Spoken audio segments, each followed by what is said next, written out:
Okay, let's just start with a thought experiment. Imagine a company today, a giant one like Amazon or Oh, Apple. they're $1 trillion company. Yeah. Right.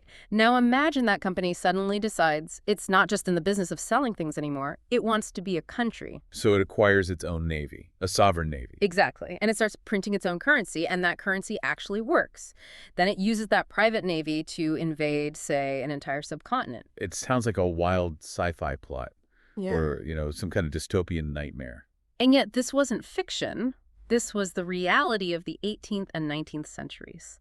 Welcome to a deep dive into the story of the British East India Company, the EIC. A private corporation that became, for all intents and purposes, a sovereign power. It created the world's most powerful private army. It ruled all of India, and in its relentless pursuit of profit, it engineered the world's first global drug cartel. And this wasn't some side business. This scheme fundamentally altered the world economy and, tragically, addicted an entire nation. The sources we're looking at today treat this story not just as a piece of history, but really as the origin story for some of the most ruthless business models we still see today. Models where corporate interest can and does supersede national law, morality, everything. We're going to trace its terrifying impact on both China and India. So our mission is to unpack how this commercial failure really turned into a global power, and what its decision to get into the opioid business tells us about economics, power, and morality. And to really get it, you have to start before the opium. You have to understand the economic world that made it seem like a good idea. It all starts with a huge economic embarrassment for Great Britain. Right, because we tend to think of 19th century Britain as the center of the world, the unquestioned economic powerhouse. And that's the first assumption we have to just throw out. It's completely wrong. In the early 19th century, the economic center of gravity was firmly in Asia, specifically China. Can you put some numbers on that? I mean, just how big was China's economy compared to Britain's at the time? The figures are staggering. If you look at the year 1820, which is a really good benchmark, China's GDP accounted for something like 35% of the entire global economy. 35%.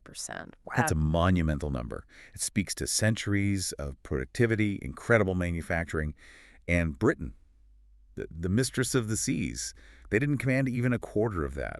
And the United States. Oh, the U.S. was a bit player at this point. Maybe 2–3% of global GDP. China was, quite simply, the economic titan. And this prosperity, this wasn't some kind of recent boom, right? This was a long-term, stable system. Absolutely.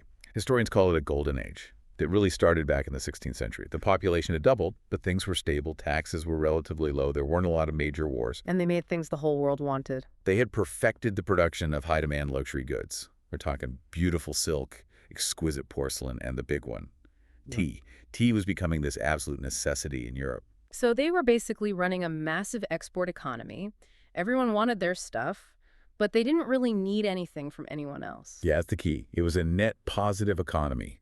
Their output was desired everywhere, but their need for foreign imports was minimal at best. So Britain, with its new factories and its powerful navy, sails into this global economy where they're basically a second-tier player, and they're struggling at home. Their position was much more fragile than the Mistress of the Seas title suggests. The start of the 19th century was a really tough time for the British economy. Because of the Napoleonic Wars. Exactly. The French blockade had just wiped out their export markets on the continent. So they had all these factories pumping out goods with nowhere to sell them. Their own internal market was just too small. And China, with its 300 million people, looked like the ultimate prize, the market they desperately needed. But the relationship was, and this is the right word for it, humiliating. The British wanted everything China had, especially tea. But the Chinese looked at British goods and just weren't interested. They considered them useless. The British aristocracy and the growing middle class had this insatiable appetite for Chinese goods. But when British diplomats tried to offer their own manufactured products, wool, cloth, clocks, things like that. Chinese just saw them as junk? Pretty much. There's the famous story of the 1793 British embassy, led by Lord Macartney. He finally gets an audience with the emperor, and he brings all these expensive gifts, these marvels of British technology. And the emperor was not impressed. Not at all. He politely, but very firmly, dismissed all of it. He sent a letter back to King George III that basically said the Celestial Empire possessed all things and had no need for the manufacturers of outside barbarians. Ouch. So basically, thanks, but no thanks. Your trinkets are worthless to It us. was a profound psychological blow and a massive economic one. Because if China won't trade goods for goods, how do you pay for all that tea? And that's the core of the problem. You have to pay with cash. Exactly. You have to pay in coined money, precious metals, primarily silver. This created a massive one-way flow of silver from Britain straight to China. Why was that so dangerous for the British economy? It's not just that you're losing wealth, right? It's more fundamental than that. It was a systemic crisis.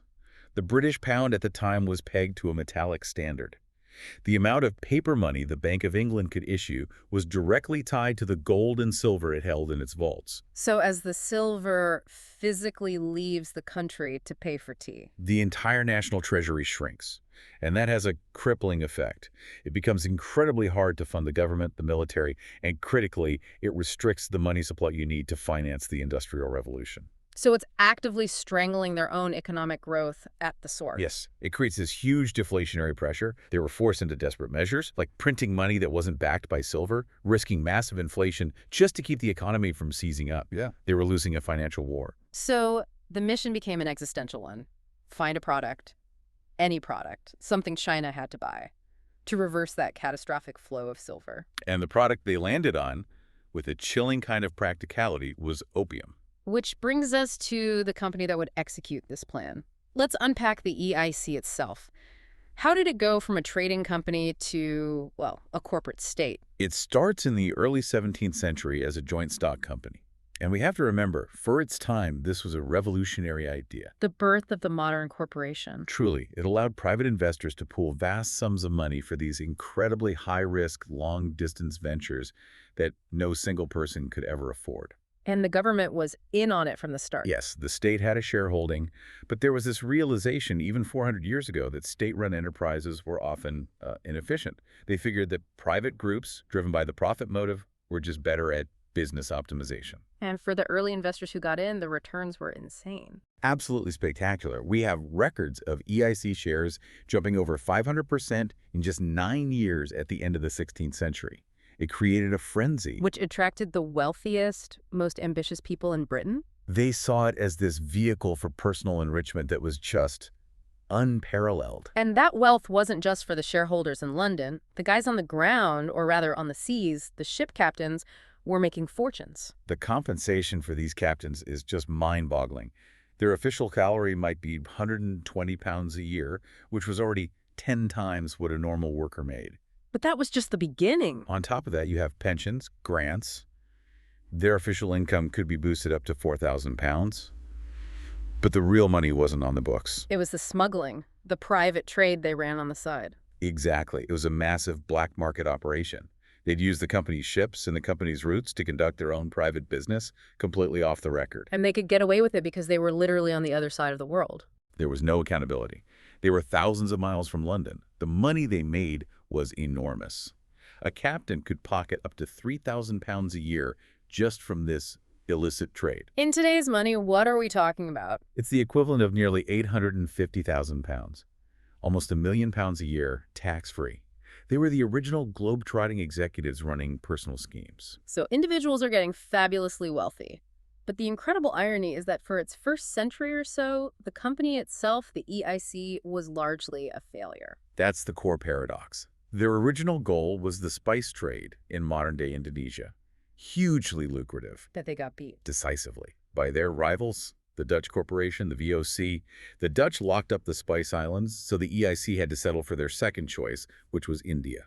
And India was a much tougher market to crack. For a long time, profits were scarce. India wasn't a single unified state. It was this patchwork of principalities and kingdoms. The EIC was always at the mercy of local rulers. They realized that to guarantee profits, they couldn't just be traders. They needed control. And that's the pivotal moment.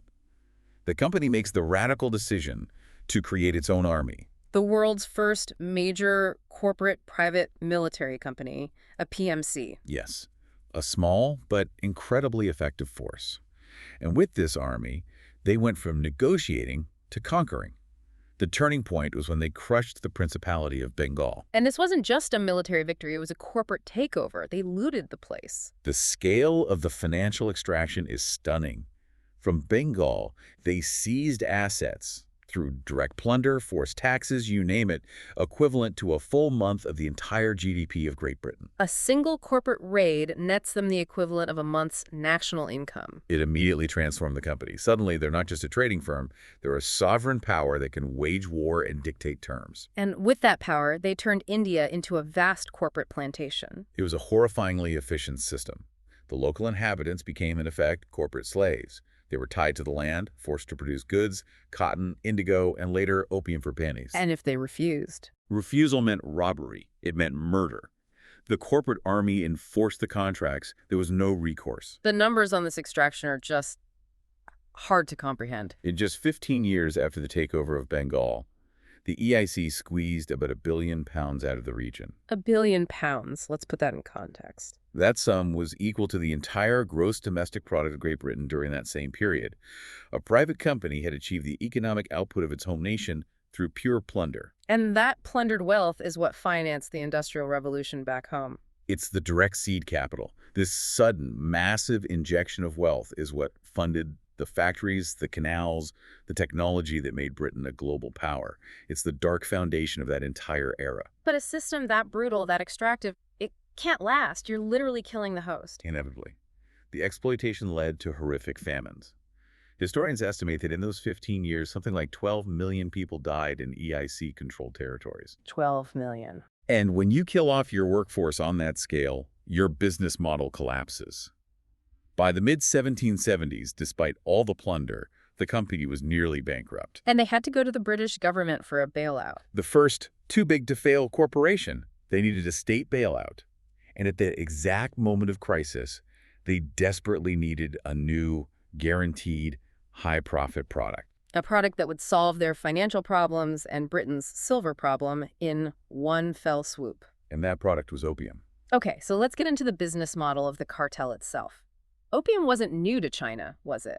It had been used as a medicine. For a long time, yes. It's a gum from the poppy plant, used for pain relief. The change happened when traders figured out you could mix it with tobacco and smoke it. Which made it much more potent and much more addictive. Exactly. It created this powerful, addictive product that spread very quickly, especially among the Chinese elites who could afford it. And the Chinese government saw the danger immediately. They did. The emperors issued 2 complete bans on opium in the 18th century, but it was too late. The demand was huge, and corruption was rampant. A lot of the officials who were supposed to be enforcing the ban were addicts themselves. Precisely. So you had this massive, thriving black market. Mm. And the EIC, seeing this narcotic disaster unfolding, didn't see a tragedy. They saw a solution. The solution to all their financial problems. It was the perfect product. It had a captive, addicted, and growing market. So their first move was to secure a total monopoly on production in India. And in 1775, they make their first official move into the drug trade. That's the date it starts. They illegally import 1.5 tons of opium into China. From that point on, the EIC is officially in the cartel business. Let's talk about the production system in India. This wasn't just farming. This was coercion on an industrial scale. It was a masterpiece of control. They set up a special department, the Opium Agency, with 2,500 agents and hundreds of branches. Their only job was to force the cultivation of poppies. How did they force farmers to grow poppies instead of, food? Through debt. They'd give farmers an interest-free advance to cover the cost of planting. Sounds nice, right? Cash. A huge one. The contract that came with the loan legally required the farmer to sell their entire opium harvest back to the EIC at a fixed price. A price that the EIC said, I'm guessing? A price deliberately set so low that the farmer could never make enough money to pay back the initial loan. It was a perfect debt trap. So if you're a farmer and you're trying to get out of this, if you try to go back to growing rice for your family, You face the corporate police. The EIC had paid off the local rulers, the Rajas, so they were in on the deal. Farmers who resisted were kidnapped, beaten, their other crops were destroyed. they were left with a simple choice. Grow opium or starve? Exactly. Yeah. And the result was production on a scale the world had never seen. 500,000 peasant households were forced into the system. It was comparable to modern-day Afghanistan. So the EIC has the supply locked down, but there's a problem with sales. Political pressure back home meant the EIC had to give up its official monopoly on selling the drug into China. which created the perfect loophole for a couple of very resourceful and utterly ruthless entrepreneurs, James Matheson and William Jardine. The anti-heroes of the story. Absolutely. They became the most authoritative figures in this emerging illegal market. Their entire business was built on exploiting that loophole. So what was their scheme? How did they get around the restrictions? It was brilliant in a very dark way. They'd buy the opium from the EIC in India, then they'd ship it to Singapore, which was outside EIC jurisdiction. A neutral port. Right. And in Singapore, they would reload the opium onto ships that were flying non-British flags. American ships, Danish ships. So technically it was no longer a British cargo subject to British rules. Precisely. It was a masterclass in legal evasion. Then they'd sail directly to China and sell to the smugglers there. And they also innovated the logistics. They didn't use the big, slow-trading vessels. No, they pioneered what were called opium clippers. Small, incredibly fast ships built for one thing, speed. They would outrun Chinese patrols, pirates, anyone. They were the FedEx of the 19th century drug trade. A perfect analogy. By 1834, Jardine and Matheson controlled about a third of the entire opium flow into China. They were the cartel kings. Let's talk about the profits. What was the margin on this stuff? It was very high, about 350%, and the key thing was the volume. A single clipper could carry hundreds of chests. The total annual trade was bringing in the equivalent of 125 million modern U.S. dollars. And it was all cash. All cash, paid in silver, right there in the port of Canton. No need to launder it. It was an incredibly efficient engine for generating profit. But even that wasn't enough. In the 1830s, Matheson goes from drug runner to political lobbyist. He launches this incredibly aggressive campaign in the British Parliament. He gets a petition signed by 47 other traders, and their demand is explicit. Full-scale drug sales. That's what they wanted. To lift the EIC's remaining sales monopoly to enable full-scale drug sales in China? He framed it as a noble quest for free trade. And Parliament, hungry for the revenue and swayed by the rhetoric, agreed. They did. They lifted the monopoly. This decision opened the floodgates. It removed the last shred of restraint and basically greenlit an all-out narcotics assault on China. Which leads us into the century of humiliation. The growth in opium sales after that decision was just exponential. From that 1.5 tons in 1775, 50 years later, it's 2,500 tons, a 1,000-fold increase. And as the supply went up, the price went down. Which meant it was no longer just for the elites. It spread to every level of society. And because it was cheaper, people stopped mixing it with tobacco and started smoking it pure, which made the addiction that much worse. The descriptions of the opium dens from that time are just horrifying. They're scenes of total despair. Small, filthy rooms, reeking of burnt opium. People with red eyes, gray skin, decaying gums. Some fighting for a dose, others just lying there in a stupor. People lost everything, their jobs, their families, their lives. They'd fall into debt and die in the streets, despised by everyone. It was a complete social collapse. And this created a real moral problem for Westerners in China, like missionaries. There's an account from a missionary named Walter Hurst. A Chinese citizen came up to him and asked, "Why do you Christians bring us this poison against our own laws? How can you say you wish us well when you profit from our destruction?" And what could he say? He had no answer. Because from the British perspective back home, the morality had been completely inverted. Right. For leaders in Parliament, opium wasn't the problem. It was the solution. Figures like Richard Cobden, a famous free trade advocate, saw opium as a ram necessary to break down China's trade barriers.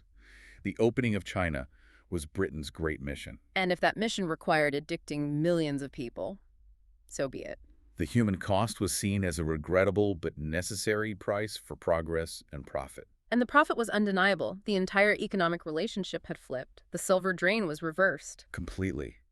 Opium became so vital to the British economy that by the middle of the century, it accounted for up to 20% of the entire British government's revenue. 1/5 of the budget of the largest empire on earth was funded by drug money.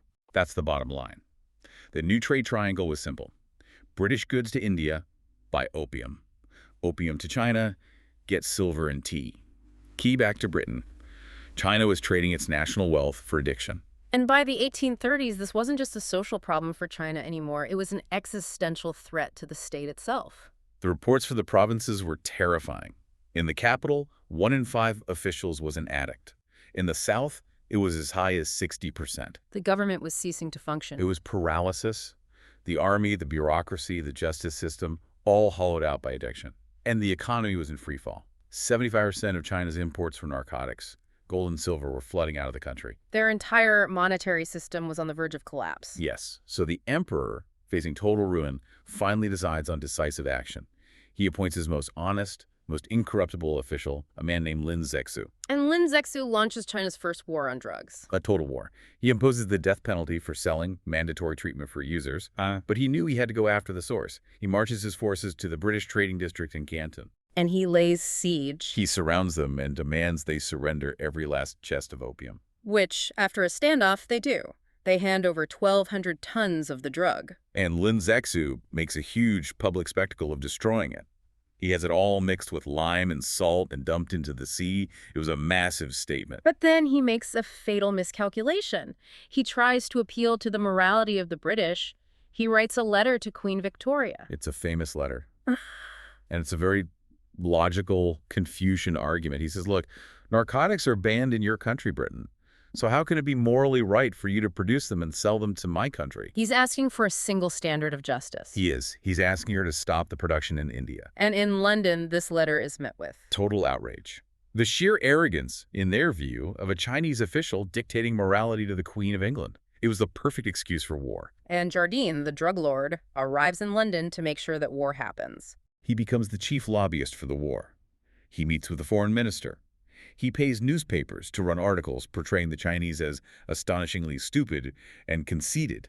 And he frames the whole thing as a fight for freedom of trade and human rights. A drug trafficker successfully manipulated the foreign policy of a superpower to protect his cartel. The First Opium War begins in 1839, and it's a total mismatch. Completely. Britain sends 40 modern warships, 4,000 soldiers. The Chinese military just collapses, not just because of the technology gap, but because many of their commanders were literally neglecting their duties to go smoke opium. The defeat is total and humiliating for China, and the terms of the treaty in 1842 are devastating. China is forced to open new ports, cede the island of Hong Kong to Britain forever, and pay a massive reparation of $27 million. Which was a bankrupting figure. It was more than half of the entire empire's annual tax revenue. It was designed to break them. And here's the final cynical twist. In that treaty, Britain did not demand that China legalize opium. No, because Jardine and Matheson preferred it to remain illegal. As high-priced contraband, it kept the profits high and limited their competition. It was purely about their bottom line. China never really recovers. They're defeated again in the Second Opium War a decade later. And after that war, opium is finally legalized, and the addiction spreads from the cities to the countryside through the entire population. What were the final numbers? By the end of the century, how many people were addicted? It's estimated to be 120 million people, 1/3 of the population of China. It's the beginning of what they still call their century of humiliation. A trauma that defines their modern history. Let's move to the final act, the end of the EIC and its legacy. While China is being destroyed, the company's rule in India is also reaching its breaking point. There was an old prophecy that the company's rule would last exactly 100 years.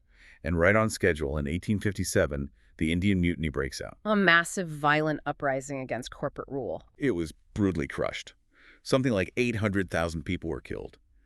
But it was a wake-up call for the British government.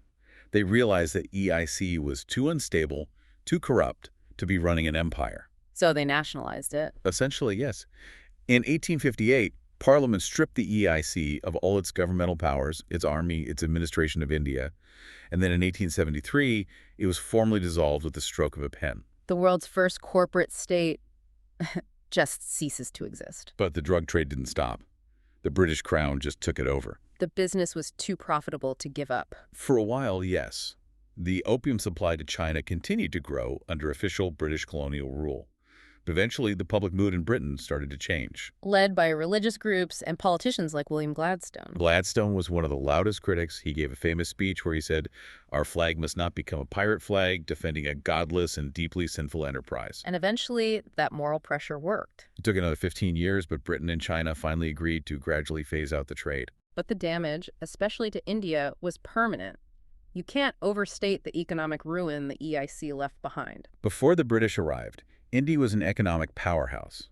It had a huge share of world trade, around 25%, mostly in high-quality textiles. And after 2 centuries of corporate and colonial rule, By the time the British left in 1947, India's share of world trade was less than 1%. They had been systematically deindustrialized. The opium monopoly was only officially abolished the day they gained independence. and the architects of this whole system, Jardine and Matheson, they got away with it all. They lived long, rich, celebrated lives. Matheson used his drug money to buy an entire island off the coast of Scotland, an estate the size of a major city. And their company still exists. It does. Jardine Matheson is still a massive global conglomerate, headquartered in Hong Kong. It's a top 400 company. It owns luxury hotels, car franchises. Its roots are in the opium trade, but it's a modern, legitimate corporate giant. This story also has a surprising American connection, doesn't it? Involving a very famous presidential family. It does. Franklin Delano Roosevelt's grandfather, Warren Delano, made his fortune in the opium trade. He was one of the American traders who worked alongside the British. Yes, and he was particularly clever. During the First Opium War, when the British were busy fighting, Delano and the other Americans swooped in to capture all the market share. He made a fortune. And he was just as ruthless later on. During the American Civil War, he sold opium used as a painkiller to both sides of the conflict. He was all about the profit. And the Roosevelt family later tried to cover this up. Oh, absolutely. When FDR became a major political figure, they actively worked to scrub this part of their family history from the public record. It's all just. It's an incredible story. And it brings us to a really unsettling modern parallel, the opioid crisis today. The historical symmetry is chilling. In 2021, the U.S. had 80,000 deaths from fentanyl overdose. That's 10 times the number of soldiers killed in the entire Iraq and Afghanistan wars combined. And the supply chain for that modern crisis has an ironic twist. A deeply ironic one. The fentanyl is trafficked by Latin American cartels, but the chemical precursors needed to make it are primarily sourced from one country. China. From China. Now, we should be clear, any idea of this being intentional revenge is just conspiracy theory. But the historical echo is impossible to ignore. A century after a Western corporate cartel devastated China with opioids, China is now the source of the ingredients for the West's opioid crisis. So we've laid it all out. The economic desperation, the rise of the EIC as a corporate superpower, the creation of this global drug cartel, and the century of devastation it left behind. I think the history of the EIC is a really stark lesson. It shows you what can happen when private corporate interests are backed by national power and are allowed to operate without any real moral or legal constraint. And dismantled entire civilizations for profit. Economically in India, socially in China, all for market share. This really forces you to think about where power lies today. It really does.